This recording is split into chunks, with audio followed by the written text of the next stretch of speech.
इनका स्थान बता दीजिए।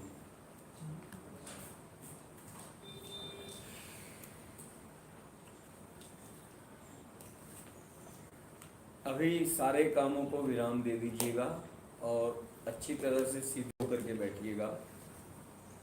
कमर गर्दन सब एक सीध में हो, पत्थर की मूर्ति की तरह। आंखों को कोमलता से बंद कर दीजिएगा। लंबी गहरी सांस भर लीजिएगा।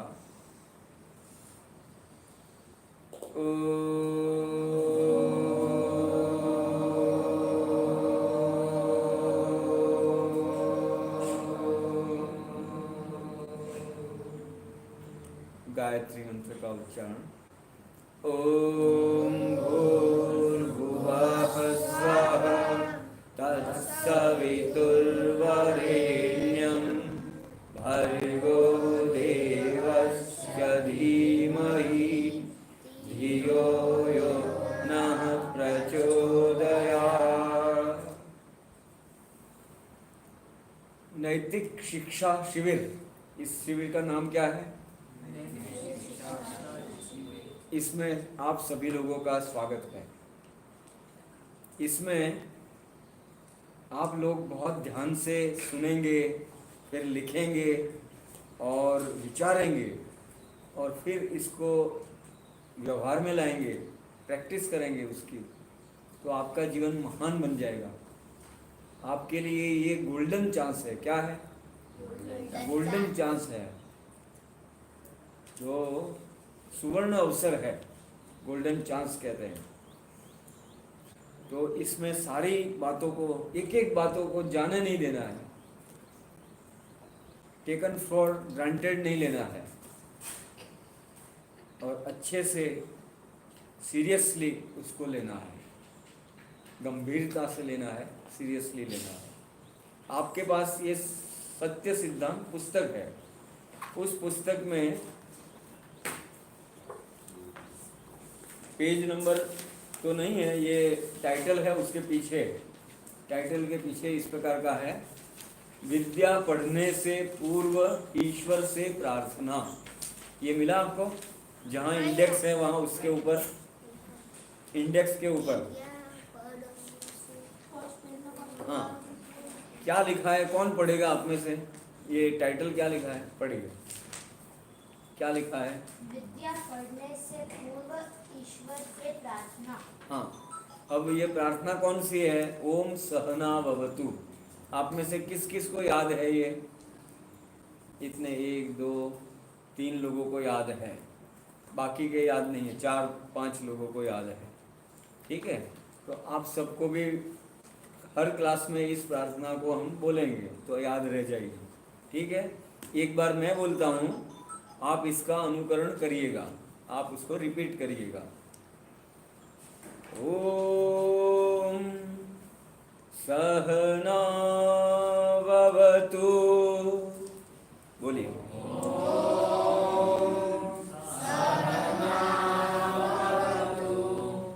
एक काम करिए, गले को मालिश करिए, जिससे कि क्या है कि थोड़ी आवाज़ निकले, कड़क आवाज़ निकले। थोड़ी गहरी श्वास भी भर लीजिए। ठीक है, अच्छी। मैं अकेला बोलता हूँ और आप 15 लोग बोलते हैं तो भी थोड़ी थोड़ी आवाज़ आ रही है, अच्छी आवाज़ आवे। ओम सहना भवतु। बोलिए।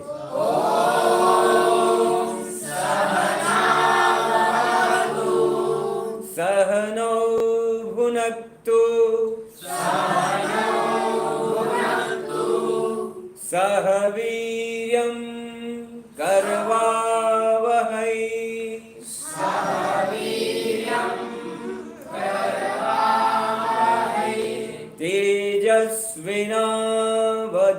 तेजस्विनावधीतमस्तु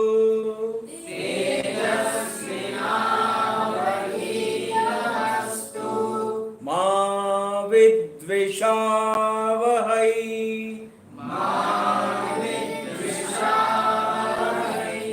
ओम शांति शांति शांति।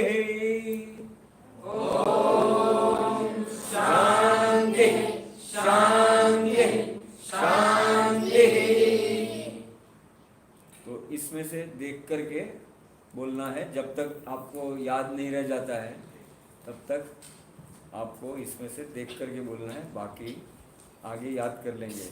इसका अर्थ भी पढ़ेंगे। कौन पढ़ेगा आप में से? अच्छा, ओजस्वी पढ़ेंगे या आप पढ़ेंगे?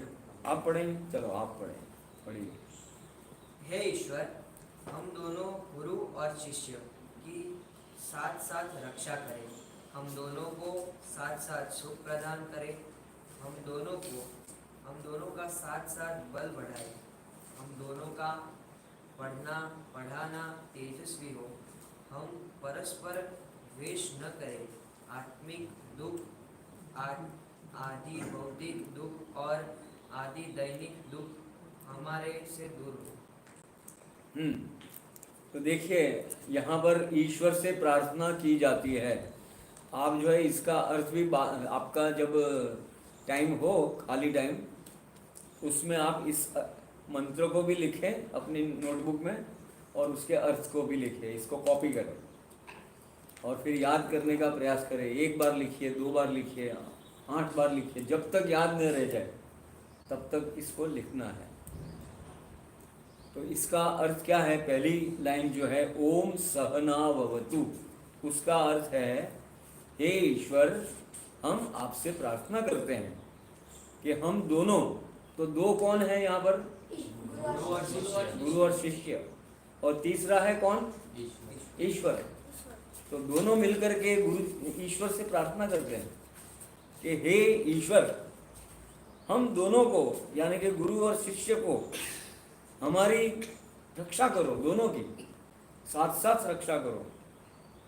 ऐसा नहीं कि भाई गुरु की रक्षा करे और शिष्य को मार देवे, ऐसा नहीं, उसकी पिटाई करे, ऐसा नहीं। दोनों की रक्षा करो, दोनों को सुख दो, दोनों की सुख वाली स्थिति को बनाए रखो। हर दिन दोनों सुखी रहे, गुरु और शिष्य, हम दोनों गुरु शिष्य हर दिन सुखी रहे, कभी भी एक दूसरे से दुखी न हो गए। अब प्रार्थना का एक नियम है, एक रूल है। प्रार्थना का गोल्डन रूल क्या है? सबसे पहले स्वयं मेहनत करो और फिर ईश्वर से प्रार्थना करो। तो क्या रूल हो गया? सबसे पहले क्या करना चाहिए? मेहनत करो, पुरुषार्थ करो, एक दूसरे को सुखी रखने का पुरुषार्थ करो। जो गुरु जी है वो शिष्य को खुश रखें और शिष्य जो है गुरु जी को खुश रखें। तो वो कैसे रखेंगे? तो गुरु जी जो है अपना विद्या जो बढ़ावे और अच्छी अच्छी उसके पास टैलेंट हो, पढ़ाने की टेक्निक हो, और शिष्य को जल्दी से जल्दी पढ़ा देवे। उसके मन में ऐसी ये भावना हो कि मैं अपने शिष्य को जल्दी से जल्दी पढ़ा दूँ, मेरे स्टूडेंट को मैं जल्दी से जल्दी पढ़ा दूँ और उसको ये विद्या दे दूँ। उसके पास पढ़ाने की टेक्निक हो, उसके पास बहुत सारे एग्जाम्पल्स हो कि बात सरलता से उसको सिखा देवे और वो पढ़ाने में मेहनत करने वाला हो। और गुरु जी ईमानदार होने चाहिए, अच्छी बातें सिखाएं, गलत बातें न सिखाएं, अच्छी बातें सिखाएं। तो ऐसी ऐसी क्वालिफिकेशन गुरु जी में होनी चाहिए। और शिष्य में क्या होनी चाहिए क्वालिफिकेशन? कि शिष्य नम्र हो, सरल हो, आज्ञा का पालन करने वाला हो, पढ़ने में मेहनत करने वाला हो। और वो शिष्य की 5 क्वालिफिकेशन होती है, वो मेरे पीछे पीछे आप एक श्लोक बोलिए। काक चेष्टा, बोलिए। बको ध्यानम, श्वान निद्रा, तथैव च अल्पाहारी, गृहत्यागी, विद्यार्थी, पंचलक्षणम। विद्यार्थी के 5 लक्षण बताए हैं इसमें। क्या बताए? 5 क्वालिटी बताई है विद्यार्थी की, वर्च्यूज, 5 गुण होने चाहिए।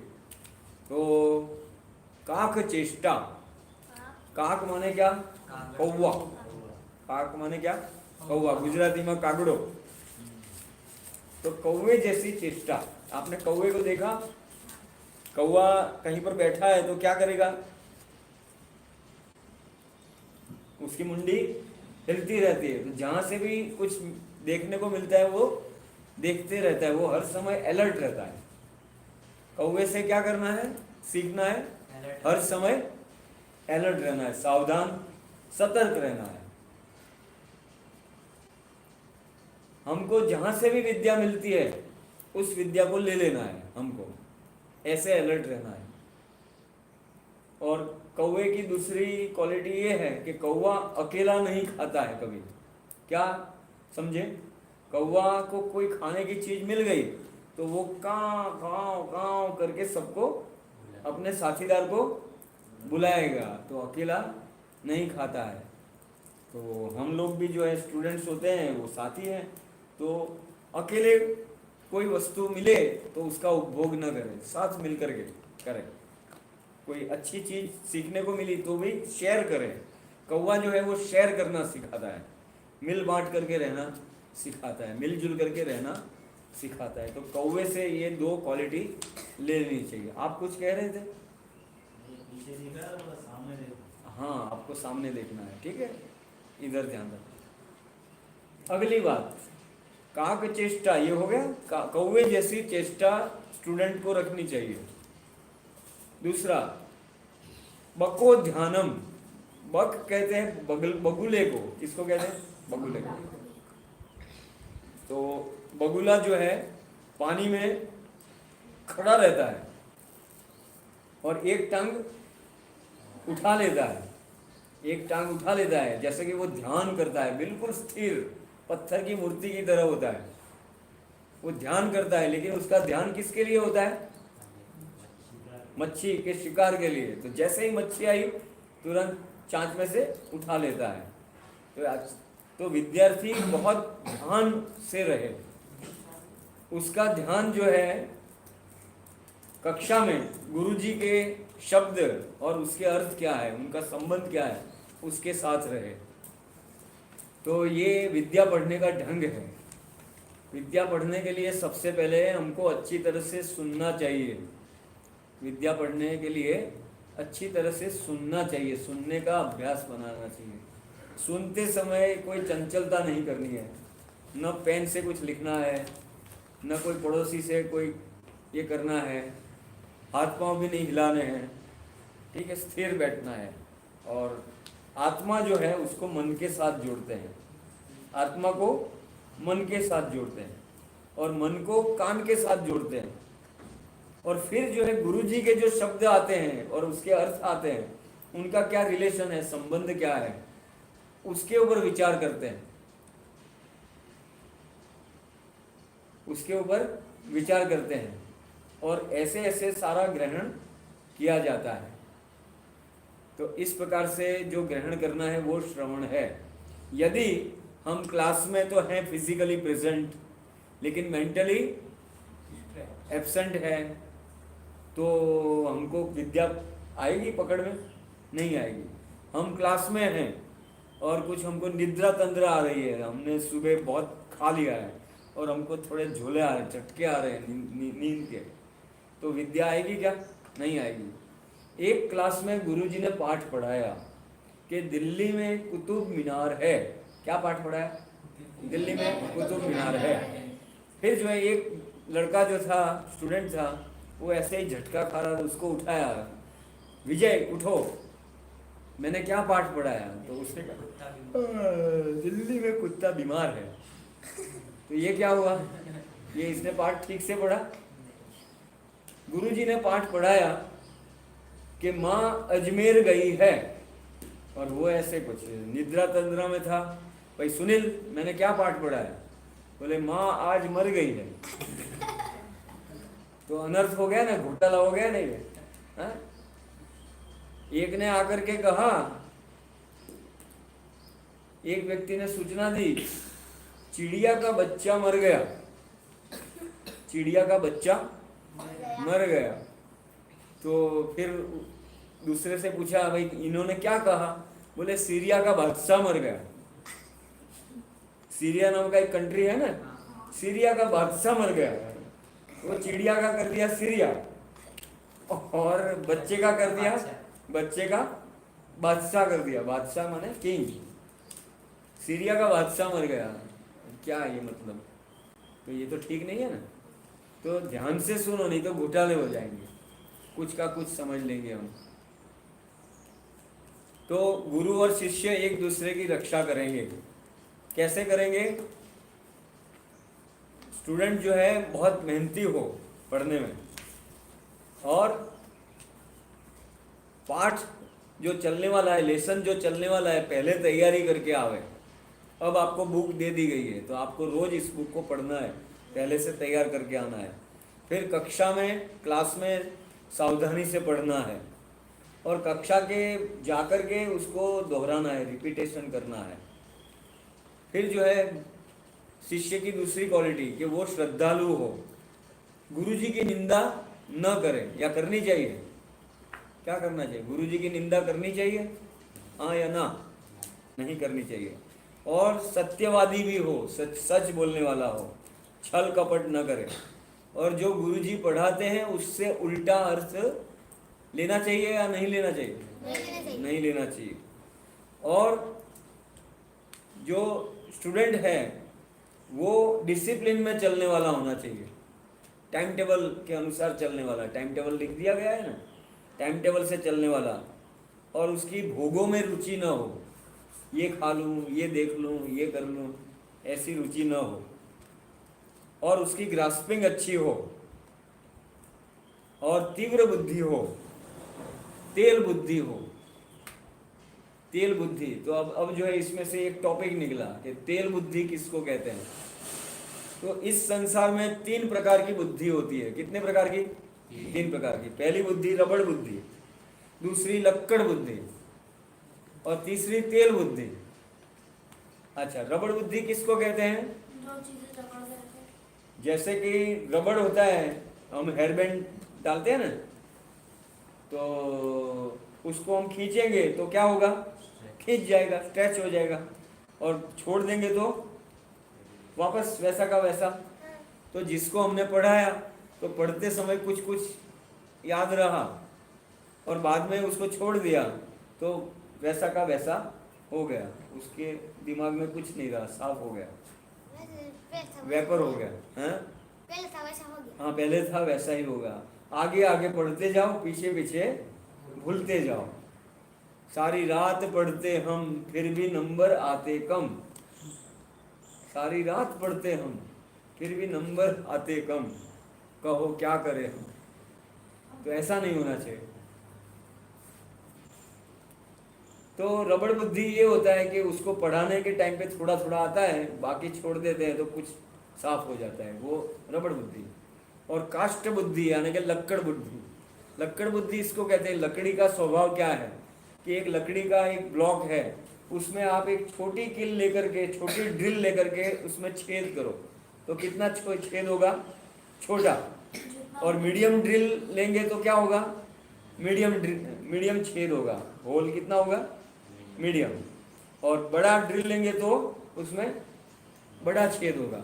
लेकिन जैसा ड्रिल बिट वैसा ही छेद होगा। यानी कि उसको 2 बात सिखाई तो उसको 2 बात ही याद आई, समझ में आई। 2 बात सिखाने पर कितनी बात सीख पाया वो? 2 सीख पाया, 4 नहीं सीखा। तो उसका नाम जो है लक्कड़ बुद्धि। और अच्छा, अब तीसरी बुद्धि कौन सी बच गई? तेल बुद्धि। अच्छा, तेल का एक ड्रॉप यहाँ पर गिर जाए तो क्या होगा? दूसरे दिन क्या देखने को मिलेगा? वो फैल जाएगा, पूरे पेज में तेल तेल हो जाएगा। आप लोग भी जाते हैं घर से टिफिन ले जाते हैं, लंच बॉक्स, और फिर जो है लंच बॉक्स जो है उसमें से तेल का एक ड्रॉप जो है बुक के ऊपर गिर गया तो क्या हो जाता है? पूरी पुस्तक में फैल जाता है, तेल फैल जाता है ना। तो वो जिसको 2 बात सिखाने से वो 10 बात सीख ले अपने आप, अपनी बुद्धि से, उसका नाम कौन सी बुद्धि? तेल बुद्धि। अच्छा, कौन सी बुद्धि अच्छी है? तेल बुद्धि। और आपकी कौन सी है?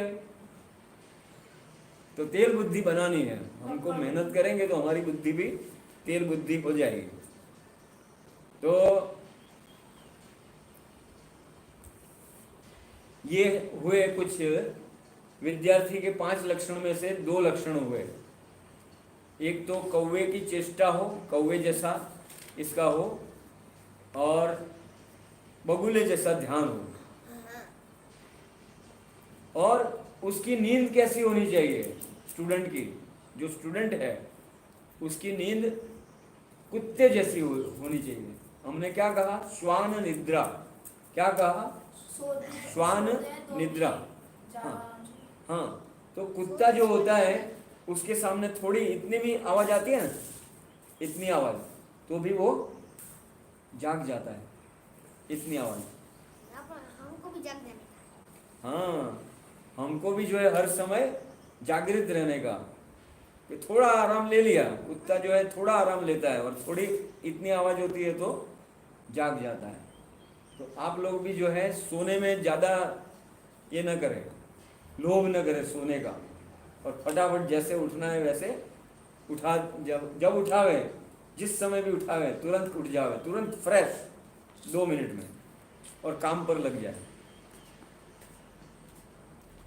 अल्पाहारी, एक स्टूडेंट की क्वालिटी ये भी है, अल्पाहारी। तो अल्प माने थोड़ा, अल्प माने थोड़ा, लिटल, और आहार माने भोजन। आहार माने भोजन, जिसका भोजन अल्प हो। स्टूडेंट का भोजन कितना होना चाहिए? थोड़ा होना चाहिए, अल्प होना चाहिए, नहीं कि ज़्यादा। तो कई लोग जो है भोजन करने के लिए बैठते हैं तो खाते रहते हैं, यहाँ तक खा लेते हैं। फिर क्या होता है? नींद के झटके आते हैं क्लास में, और पूरा दिन उनका शरीर भारी भारी रहता है। हाँ, सो जाता है। फिर सो भी जाते हैं क्लास में। आपकी क्लास में भी ऐसे लड़के होते होंगे ना, कि क्लास में भी सो जाते हैं, नींद के झटके खाते हैं, सो भी जाते हैं।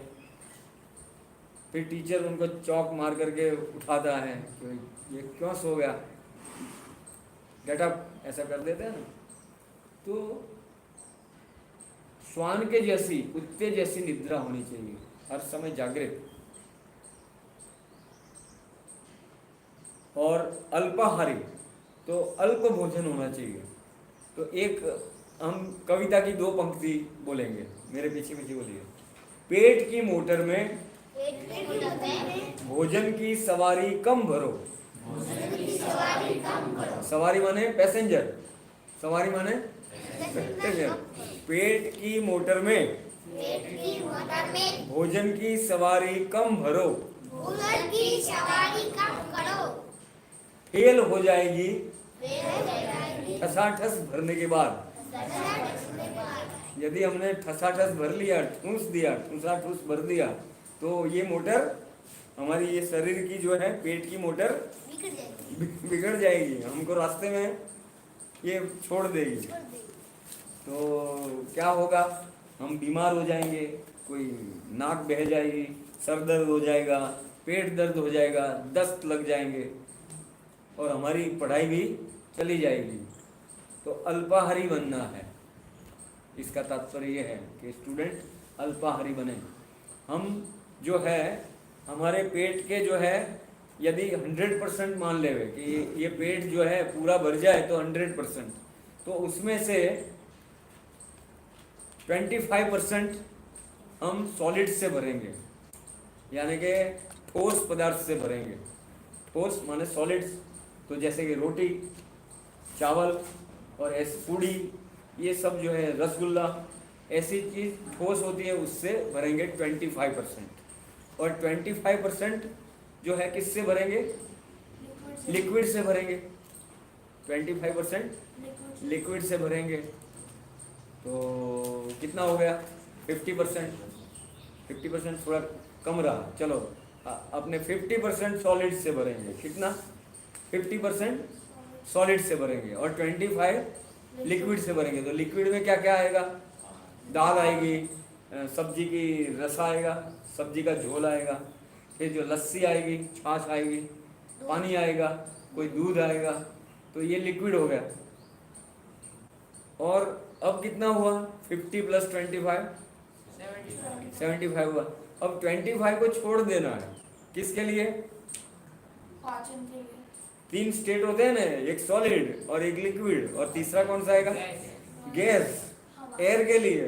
हाँ, तीसरा एयर के लिए छोड़ दीजिए। पाँव को लंबा कर दीजिए, एक काम करिए, नो नो प्रॉब्लम, पाँव को लंबा कर दीजिए। आपके पाँव को सुन्न हो गया, पाँव को यूं लंबा कर दीजिए, थोड़ी देर लंबा कर दीजिए, फिर वापस कर दीजिए। तो हम आपको कोई ये नहीं कहेंगे कि भाई ये कैसा है। तो